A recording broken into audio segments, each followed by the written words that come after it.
I always make a couple of folders. It's called Brand New Show. When someone asks me a pretty good question, I'll send all this stuff over here so I know which questions to go to. And here's one coming from old Andrew. He said, Steve, does anybody get to destroy the announce table? Does the decision come from above before the match? Does the main eventer automatically get the green light? Thanks, Andrew. Well, let's talk about that announce table. You don't mess with that announce table unless you got clearance to mess with that announce table.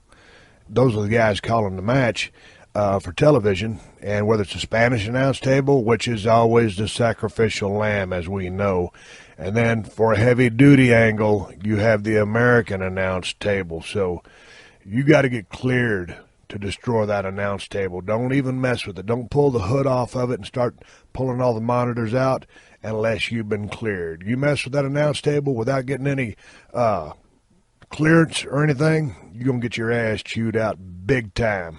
Probably could get even fired these days the way things are working. So not anybody gets to destroy the announce table unless you're shooting a heavy-duty angle on the underside of the card or there's a run-in from a main eventer. Usually those things are there. They're toys for the main event guys to play with within the structure of the match, the body of the match, in which whatever psychology they're doing. And as a high point, I've certainly been a part of matches where we actually destroyed both the Spanish announce table and the American announce table. And so they can gimmick those things just to cut hair to make them go down a little bit easier. But sometimes, even when they're gimmicked, you can slam a shit on somebody and they don't go down.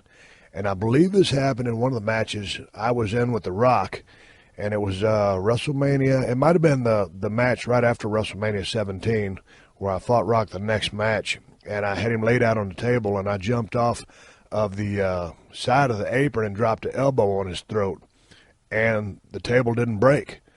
So, man, take two. Went right back up. Did it again, jumped off, dropped that elbow right on his throat, and finally it crashed down. And when it does crash down, there's a couple of toys down there to play with.